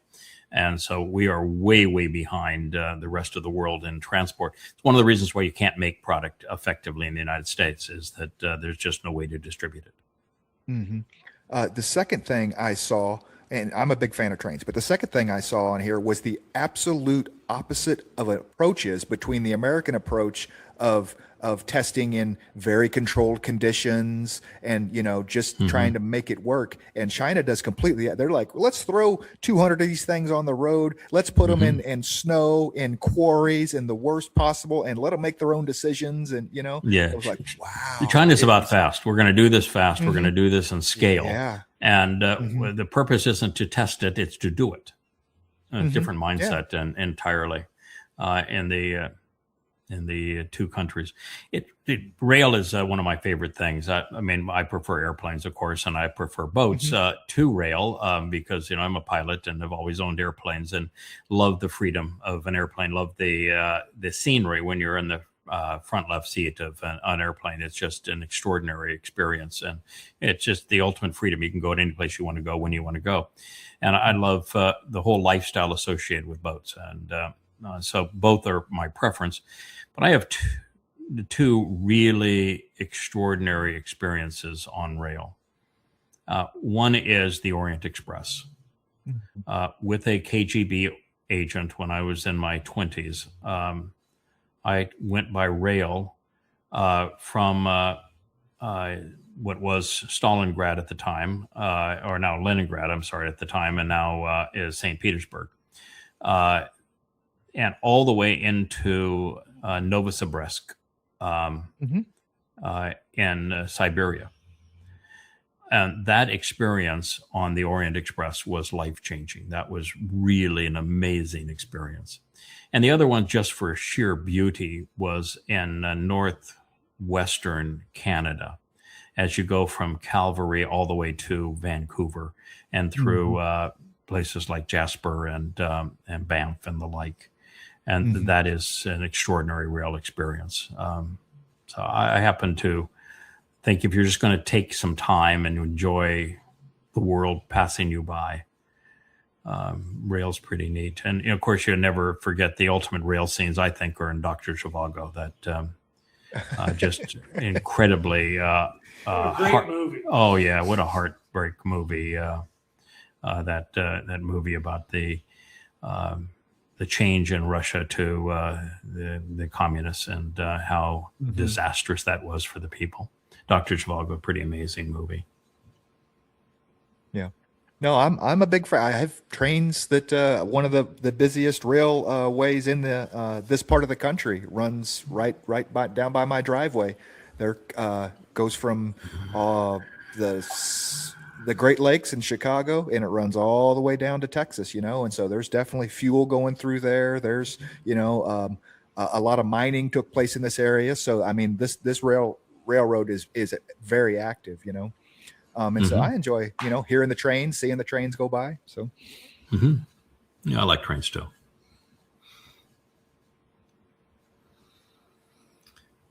Jesus slide. Yeah. So this was we'll play a little bit of it just so we're up to speed with what he said. So I'm not just attacking a man that doesn't have a chance. The Holy Spirit is a person. Jesus said, I will send you this person. And he gave him a name. He called him another helper. He wasn't sending an it. All right. A helper, by the way, is not a name. Holy in Hebrew, and we're talking about Hebrew entities, is chole, and it means to be diseased. In the Christian New Testament, they would write about pneumoma, pneuma, P-N-U-M-A, and it's actually a masculine noun. And in Hebrew, it's ruach, and it's happened to be a feminine noun. The ruach is not a person. There is no Trinity. There is no Mother God. There is no second person or third person in a Trinity. The whole Trinity concept is Babylonian. God is one. We went over that passage in an earlier program when God said, listen, Yisrael, Yahweh, our God, Yahweh is one. So Yahweh is one, he's not three. And the spirit, the ruach of Yahweh, is an aspect of Yahweh that he can deploy as he chooses in our world. God himself can't enter our world, which makes the whole myth of Jesus being God absurd. A seven-dimensional being cannot enter a three-dimensional world. So Paul lied about that. But the Spirit does not come on everyone, and it never comes on a religious person. The Spirit is only able to come upon a person who has rejected religion and politics, whom Yahweh chooses. The greatest number of people ever to benefit from the Spirit was actually got a division of the Spirit, 1/70th of it, but 70 people shared one Spirit of Yahweh. And that was during the Exodus when Moshe was melting down. He needed support. Now, it's interesting that we don't hear a peep from them. They contributed nothing. And there are maybe 10 to 15 other people all through the text that received the Spirit of Yahweh. The most famous, of course, would be Dod of them. The Spirit of Yahweh came upon Dod and never left him. Never left him. Mm-hmm. So it's a very rare occurrence that the Ruach of Yahweh comes upon a person. In today's world, there's only one prophecy about the Spirit of Yahweh, and it wasn't sent by Jesus, and he doesn't come upon any significant number of people, and he is not called a helper. That is not even one of the attributes that is ascribed to the Ruach. And the one person that the prophets were clear about would receive the seven spirits of Yahweh was the Choter. Mm-hmm. And yet they have no clue who the Choter is. And that is a name, Choter. And the spirits of Yahweh bequeathed to the Choter were the spirit of Yahweh himself. There is no Yahweh in Christianity, so they can't have that one. The spirit of Chokmah, they're dumb as stones. So no, they don't get the spirit of Chokmah. The spirit of Binah, understanding, which is the ability to make connections between things that can be known so that you comprehend them. They are incapable of doing that, or they would not be Christians. So they don't have the spirit of Binah.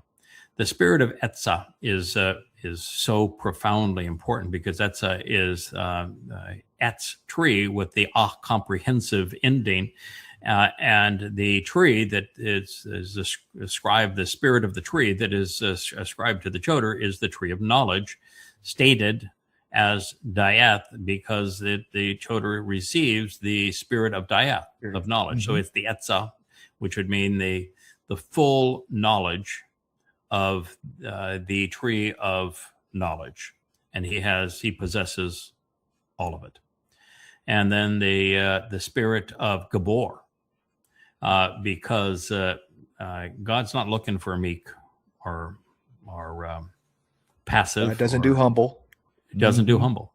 Gabor is bold, fierce, strong, combative, unrelenting, uncompromising. And so he has the spirit of Gabor, and then he has the spirit of Yare, which is to respect Yahweh. That doesn't exist in Christianity either. So you can write it all off. And by the way, if they want to pretend that this is something that has been foretold, then you are a absolute ignoramus, that while the Christian myth is a he, the spirit is feminine. A ruach is feminine. You got that wrong too. You got it all wrong because you can't read Hebrew and you got no idea what is being said. And yet you need that book because without the Hebrew, you got no Messiah. You got no Son of God. You got no God. You got nothing. You're just nothing but a pile of ridiculous lies without the Torah, prophets, and Psalms. And with it, you are nothing but a lie. Yeah, a counterfeit. Mm-hmm. Total counterfeit. It's not a he, it's a she. And the spirit is on very few people. And oh, by the way, I happen to be the choder. I know of what I speak. And oh, by the way. Oh, by the way. Wrote a book about it, huh? Yeah, I wrote a book Maybe about one? it. Yeshayah was the one that wrote the book about it.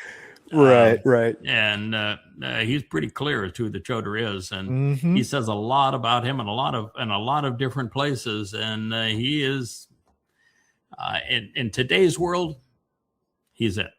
He is the very voice of Yahweh. Cool. Black smoke engulfs the Haifa oil refinery. I guess they hit that too, huh? You know, and what did Israel claim they hit? They hit an oil refinery in Iran. And some apartments in Tehran. So what does get blown up by Iran? An apartment in southern Israel and a oil refinery in northern Israel in Haifa. Yeah, that shows some pretty accurate targeting to me.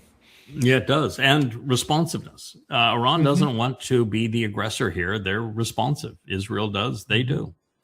And, you know, it's Israel just... You're being played, Israel. You need to wake up. You need to recognize that the government you have now is enormously counterproductive and enormously destructive to your very existence. You're being taunted into all of the wrong responses. There is an intelligent reply. You'll find it. Go to yadayah.com. It's written all over. Every book you open will take you there. But if you want to know why the Muslims are playing you, read Goddamn Religion. Start with the first volume, go to the last. That's why I wrote it. If you want to understand the terrible subjugation and abuse that you have suffered under Christians, read Twistianity, all 5 volumes of it. If you want to know that Judaism is a pack of lies, read the 3 volumes of Babel. Then it will take you there and it will explain those lies to you. And then if you want to know, and this is what I would highly recommend, and it comes highly recommended, you know, read the other 25 books that analyze the text of the Dead Sea Scrolls and tell you exactly who Yahweh is, what he's offering, what he expects in return, how his covenant is being offered to you, what you need to do to be part of it, how to capitalize on the 7 Moed Mikra, these 7 annual meetings of which you know nothing about.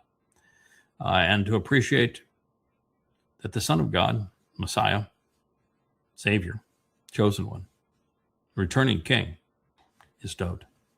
And you better understand that because your soul rests on whether or not you can comprehend that and accept it.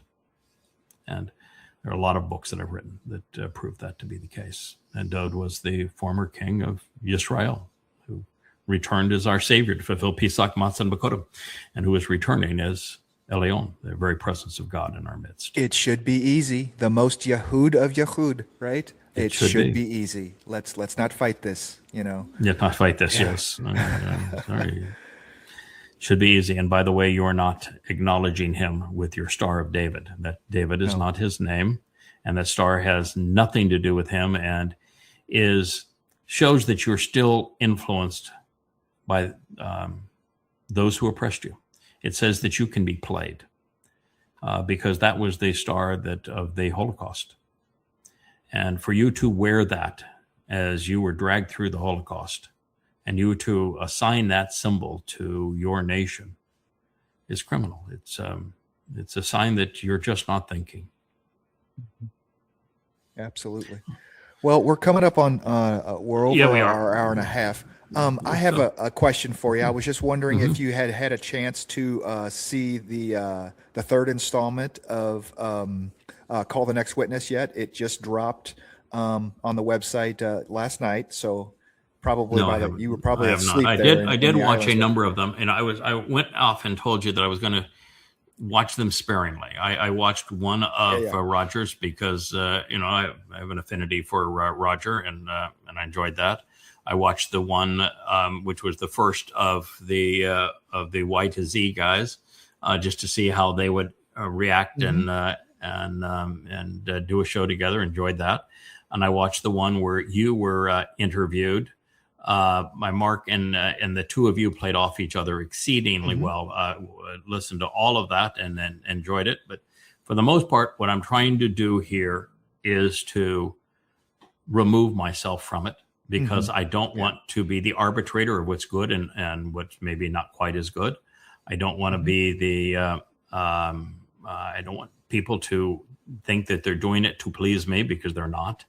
And I want autonomy and individuality, a real sense of we're all prepared to contribute as family, and that's what I wanted. And because what I was hoping is that other covenant members would come out of their shell, if you will, and have an opportunity to demonstrate to Yahweh that they not only know the material, but they can be trusted to deliver it, and that would give them tremendous confidence going forward, because we really need a team of grown-ups to make a contribution.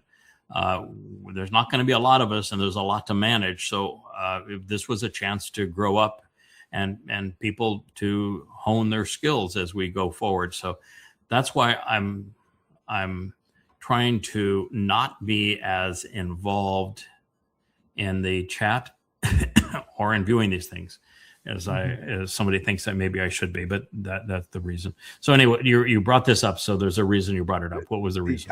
You need to watch this so that there's a big reveal on there. We have a new couple that has come out of the covenant family.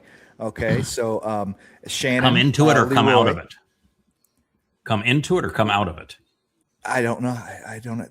Because of the covenant relationship, we have a new couple that is okay. Two people covenant. Have come together. Yeah. Oh, okay. Oh, so there's a new a hookup.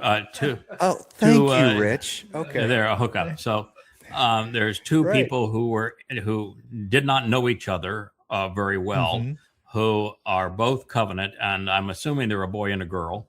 But it doesn't matter. They could be two guys, and it wouldn't bother me any. But I'm assuming they're a boy and a girl, and that they have come together and become a couple. Yes, absolutely. Yeah, and that big reveal is on Shannon and Matt's show. So, okay, all right. So I'm going to watch this to find out who the new couple is. I gotta have the views, man. I can't just gotta have the views. So it's on. Is it playing on Blue? It is. It is playing. There's a link to it in the Yada Yada chat. So it's episode 3 in Yada Yada chat. You can click on it there. It takes you right to Blue, and you can watch the tail wagging ensues.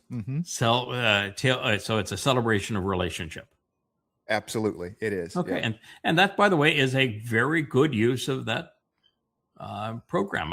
I am looking forward to also. I mean, the one guidance that I gave people is that the easiest thing for you to do, for the thing that probably is going to be the most appealing to most people, is Call Your Next Witness, where you're interviewing one person at a time that is covenant, and everybody gets to tell their story, because I think there's just great commonality and support that comes from all of that. It's good credibility stuff. So I love that. And the second thing I thought is the Yada Yada Book Club, where you're guaranteed of material. There's not a lot of people who you can wind up and are going to talk for 2 hours and could go for 4 hours if you didn't say, we're coming up on 2 hours. Let's call this one. So the advantage of them is that with the Yada Yada Book Club, you've always got a wealth of material. You're not going to be wrong about Yahweh, and you can therefore go and be very comfortable. Turn on the cameras, and you're right there, ready to go. Even Wookiee says, "Yeah, that's what I do. I go right to the Yada Yada book. It's just the easiest structure, the most comfortable place to be. Absolutely. And it take people that are not really used to turning on a camera and speaking, and put you in a position where you can do so with a high degree of comfort, and then being spurred to talk about what any particular passage might mean to you, or the application of it, or a question you might have. I just think that's the most comfortable of all of the ways to go. We're working on it. We are. Okay, folding but I didn't know some of that it was a in. love match. So I know that love is in the air. Absolutely. Isn't it? We have another Ruth and Boaz moment. Yeah, kind of. Yeah, I mean, it's an excellent human interest story. Let's put it that way. So it's all told in the. It's only 55 minutes, and the reveal comes at like 23 minutes in. So if you want to just scrub through and just catch the. Yes, absolutely allowed. Okay, you can see I have a little love interest right here. I just got kissed by the Wookiee. Hence why I'm backing him. All right. Well,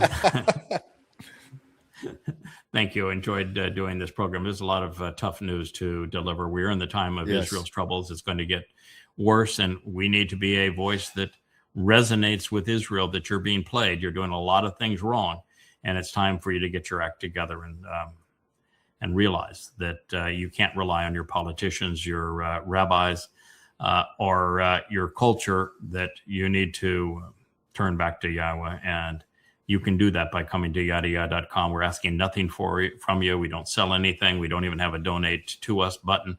All the books are free. All the programming is free. And the only thing it even requires an email address is if you want to contribute to the forum that we have there, the chat. For that, you do have to sign up, because we do have to have some influence over that to make sure that it continues to be a positive experience for everybody. But other than that, you can do everything anonymously. In fact, as I look at the numbers for the site, about 95% of the viewership of the site is not registered. So it just proves the point. You're welcome to explore.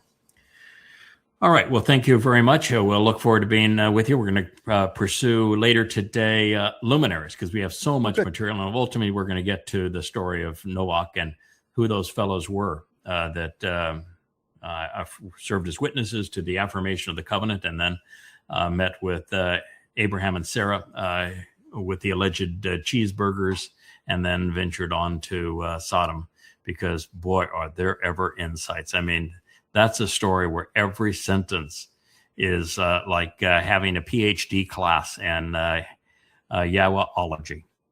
Mm-hmm. Yeah, I spent better part of my weekend. Better part of my weekend reading what you had sent us. So yeah, I was just trying to catch up. So yeah, it's really. Was anything in particular that just struck you and said, "Wow, that's pretty amazing"? Yeah, Na'ar, trying to follow you through Na'ar, okay, because of the commonality of how it's always translated, but Na'ar is only really used like 7 times, and like 4 of them are just in that, and so it's kind of like, all right, now, and we go to the second and third, and it's like, all right, now I'm smelling what you're putting down. I'm I'm getting there with you. So so Na'ar is been knee-jerk, superficially rendered young men. And yet, if you look at the etymology and all of the words associated with it, no, it's exactly the opposite. It's withered old guys, guys that have been known for their roar, who are rustling about. They're they're a bit crotchety too, because they're really old guys. Got something to say, but really notorious old guys. And so Na'ar is a term that doesn't mean what it was, how it was rendered. And so that's, and by the way, it's not just used there, it's used in the next series, where the son of the bull is afforded as a gift to the Na'ar. And so it makes it into the next series as well. And so almost all of its uses are surrounding these 2 guys, Noach and Shem, who are serving as witnesses, not only to Yahweh saying Sarah's going to have a kid, And why is she laughing? There's no laughing matter. And then again, when they accompany Abraham and Yishak to Mount Moriah, they're the two witnesses of the confirmation of the covenant, which seems right since Yahweh established the covenant with those two fellas on the Teba. So yeah, it's one of those things where the thing that I have become very accustomed to doing is never relying on the religious rendering, because it is always gerrymandered to create a religious interpretation and almost always misses the point. Consider the word's full etymology and then see what the other words in context have to say. And particularly on that journey, there are 8 hit you between the eyes clues that tell you who these fellows are. And they are not some unknown guys that were picked up at random to make that trip. And it's only when you know who they are and then why that was chosen. You know, it was 350 years exactly after the flood that Noach lived to that moment. Does anything strike you about 350 years? The number 350 itself? The number 350 years. Is there anything that's interesting about 350 years? Well, Rich over there, what are you thinking? 350 years. Does that mean anything to you? It should. It should. Damn right it should. Yeah. You guys both drawing blanks, huh? I'm going to keep my day job. 7 Yobel? 7 Yobel? That's it. 50-50? That is it. Yeah, okay. 7 Yobel. So from the flood to the time of the affirmation of the covenant isn't a random period. 968 BCE, year 2000, it was exactly 7 Yobel. Okay. Well, that's profound. That's better than an okay, man. That's a hallelujah. Well, I'm just trying to because it's 350 years, so it's very. I mean, we know he dies with it, but there is this whole thing about when they're on Moria. You know, someone goes away. You know what I'm saying at that point, because the lamb with the Koran is there, and you know, and everything, and that symbolizes is there. But then there's no. That's the end of the story. We don't segue into anything else. It's just kanyets. It drops off. You know, because much that like was the covenant now has been affirmed. It was affirmed with Noach and Shem serving as the witnesses. Exactly 7 Yobel. From the time that they established the covenant with Yahweh, right? During the Teba experience, the ship of insights on the harvest. God says 5 times that He established the covenant with Noach at that time, and so 350 years you see the affirmation of that covenant. And Yobel is the time where everyone is emancipated. All debts are forgiven, and we return to the land, to home. And it's exactly 7 of those, which is the number of Yahweh. I think that's just delicious. Yeah. You know, if you're looking for clues and you want to make connections to understand things. Yeah, 7 Yobel is about as good as it gets. Right. Good stuff. Okay. Well, we'll send you an update on that chapter today or tomorrow, and it will have the answer you've just given, but you just figured it out. 7. I think you saw it from Leia's post. Oh, okay. So you cheated. You saw it from Leia's post? No, I did not cheat. I saw it. If we can go back, and I will pull the tape. Don't worry. I will pull the tape. I can't prove that I didn't see it before, but I can prove that I said it before. So. Okay. Good for you. No, that is actually exceedingly good to, because I'm going to tell you, the first time I went through it, I wrote it. It says 350 years. And okay, the only thing that strikes me about 350 years is that if you look at the date of the flood to the affirmation of the covenant, which is year 2000 Yah, it's exactly 350 years, and we're told that Noach lived 350 more years. And you're saying, okay, that puts guess who at guess where. So that's how I got there, and I wrote all about what happened there. And then I went back through and said 350. What am I? Oh my God. 350 is 7 Yobel. Let me count that again. Yeah, it is. And so it's just super clever by Yahweh. He doesn't miss a trick. Oh, yeah. He does not. You've got to get really early in the morning if you're going to beat him in the storytelling. He's just really, really good at it. And it's one of the most delicious clues of all of the clues associated with it was Noach and Shem. They were the 2 witnesses. All right. Well, I'm going to go back to my day job of translating, and thank you for playing along with us here on a really tough show. And we'll return and do this again tomorrow. Good day. Hey there! Thanks for tuning in. That was Fetch. Gotta run now. Catch y'all on our next podcast.